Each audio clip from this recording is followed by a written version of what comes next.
Postoji jedan klub koji se zove Klub Hrvatski ovčar Zagreb. Razgovaram sa jednom od članica ovoga kluba, zove se Sandra Pavlović, a reći će nam što zapravo klub radi i čime se bavi. To je pasminski klub pri Kinološkom savezu, znači Hrvatskom kinološkom savezu, i klub se prije svega bavi promocijom hrvatske pasmine, znači našim crnim biserom, kako ga volimo nazivati, i njegovom popularizacijom. Stanovili smo da pasmina kao takva, evo, kod nas je poprilično zapostavljena i čak se pojavila, evo, čudna situacija da je u svijetu, u Europi zastupljenija u radu nego kod nas u Hrvatskoj.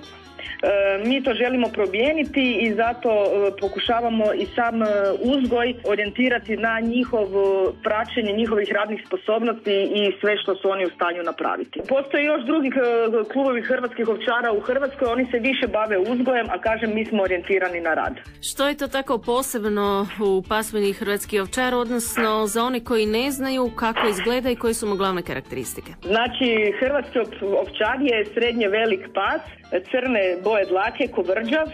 Specifičnost mu je da se može rađati bez rep, s kratkim repom i dugim repom. Velika je pomoć njegova pastiru pri čuvanju ovaca i to mu je prva i osnovna karakteristika. Pošto smo mi ovdje u Zagrebu bez ovaca, mi smo se orijentirali, znači, na njegov rad u drugim kinološkim sportovima.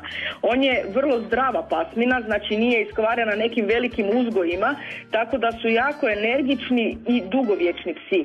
Moram napomenuti da evo naši psi u starosti od 11 i 12 godina su članovi nacionalne reprezentacije u spasiocima, u agilitiju, i eto, Cita je sa svojih 12 godina bila na svjetskom prvenstvu u agilitiju i tamo je bila vrlo uspješna. Miška sa 11 je bila na svjetskom prvenstvu spasilaca, bila je 3. mjesto osvojila. Znači, psi koji stvarno su potpuno zdravi i genetski neiskvareni. Znači, oni su vrlo privrženi svome vlasniku i kao takvi sve što vlasnik zamisli i njemu je to zgodno i psu je zgodno. To je i specifičnost ove pasmine u odnosu na druge pasmine u svijetu, znači da on je i ovčarski pas i radni pas, mogao bi biti i policijski pas, znači sve što si mi zamislimo on to može, jer je njemu sve u interesu samo da zadovolji potrebe svoga vlasnika.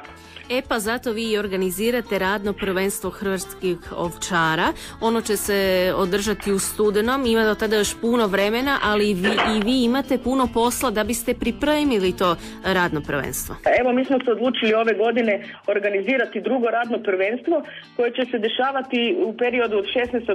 do 18.11. To možda se čini sad da je daleko, ali posla je jako puno. Treba organizirati ljude, pse, suce, ovce koje dolaze i tako.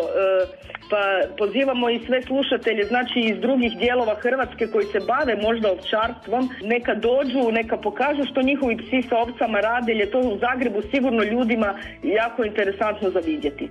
Sve detaljne informacije mogu pogledati na vašim internet stranicama. Tako je, znači naše internet stranice su www.hrvatskiovčar.hr.